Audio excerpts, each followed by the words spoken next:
Welcome back to Fitness Under Quarantine. This is Etienne Nichols, day 4, Thursday. Okay. Kettlebell swings and snatch squat. How am I gonna have you do that? We hadn't done pigeon pose in a while. I'm just looking at the workout. Don't think it's completely random. I actually printed it off this time. All right.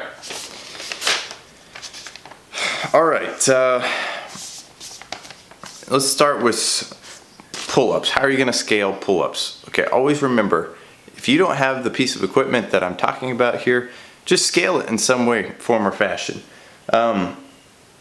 Remember, if you don't have a pull-up bar, but you have a table, then you can at least do that. Because remember, when you're doing pull-ups, you're working your back, okay? So it's a row. You're pulling it to you, like this, okay? I mean, it's the vertical. It's like a lat pull down, but it's just, that's what pull-up is. You're using your back to pull yourself up, okay? Your arms are obviously included in all of that chain. But what you can do is you just lay on your back, underneath a table, grab the edge of the table and just pull yourself up like this, okay? I don't have a table to demonstrate, unfortunately, right now, but that's how you're gonna scale this.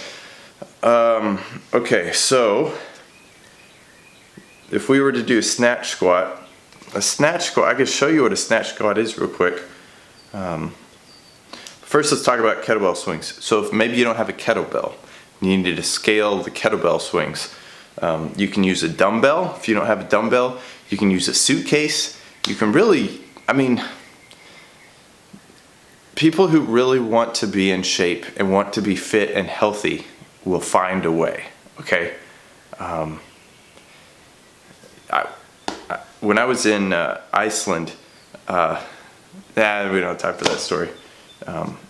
You can figure out a way to work out. Okay, so I won't go too much into the kettlebell swing, except when you do the kettlebell swing, keep your back straight. You don't want to start rotating like this.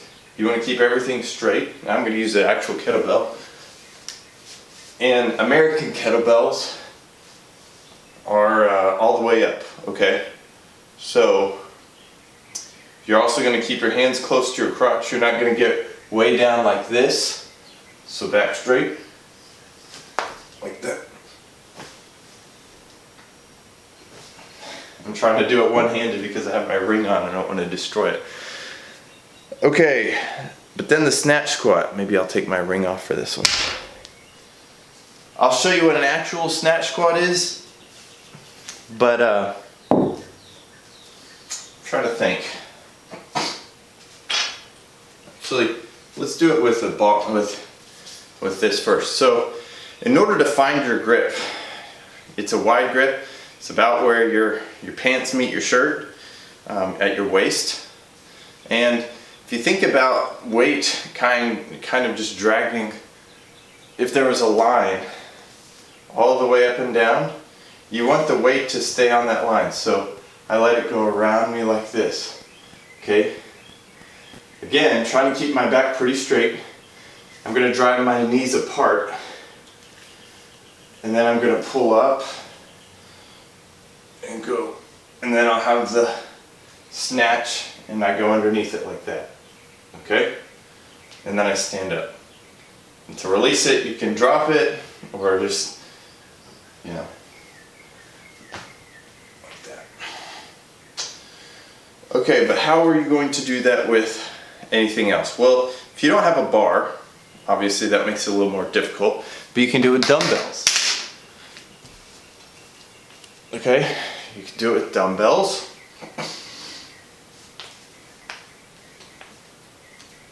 You could do a single arm, that might be easier. Man, I am popping like crazy. And you could do it, again, this is something you could do with the suitcase. You really don't need very much weight to get a workout out of this. I mean, even if you just did it with a thing like this, you're doing air squats and your arms are getting overhead. So you are going to be getting a workout if you do this right, okay? But what I want you to remember is you don't want to start getting where you're sagging like this. That's not at all what you want. Always keep everything straight. All right? And then when your arms are overhead, it stays centered. So my head may be way out here, but the weight is supposed to be planted over the bulk of my body. Okay? So you want it centered. Hope this makes sense, and if you hate this workout because it's too hard to scale, let me know and I'll take that for next week. Thank you.